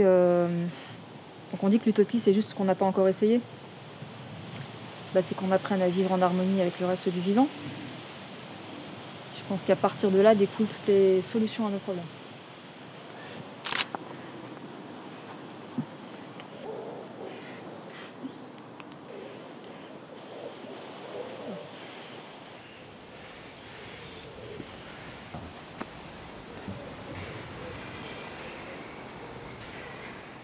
Mon utopie, ce serait un monde où déjà on serait moins nombreux et on vivrait, on reviendrait un peu à comme c'était avant, quoi. Où il n'y aurait plus de grandes villes, où on retournerait chercher, on aurait tous notre petit potager, on serait tous bien. Et puis où surtout on se respecte les uns les autres et on respecte l'environnement dans lequel on vit. Et un endroit où on ne pense pas qu'on est supérieur et où on arrive à reconnaître chez les animaux une intelligence qui peut être potentiellement supérieure à la nôtre. Et pour moi, une utopie, c'est un monde où on arriverait justement à survivre comme ça parce qu'on arrive à retrouver l'équilibre et pas parce qu'on se débat tout le temps pour essayer de s'en sortir.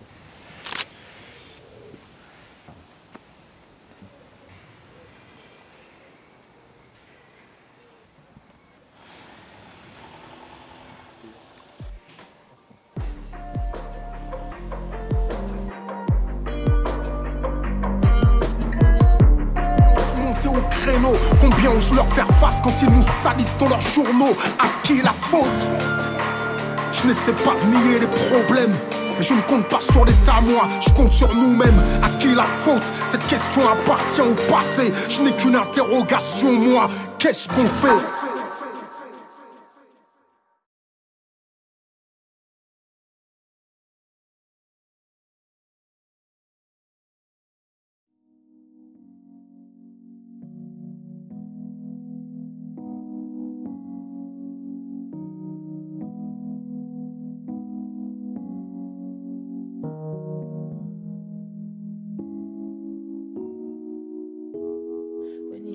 Born it was thunder, fire lit in the sky as to lead astray. Now heavy rain pours out of you and me. Come back, rest. Come and ease this obsession. Full force dispossessed. Come and quiet this aggression. If we met in a year or two, would you set your eyes on me? Wear your heart on your sleeve, nothing in between.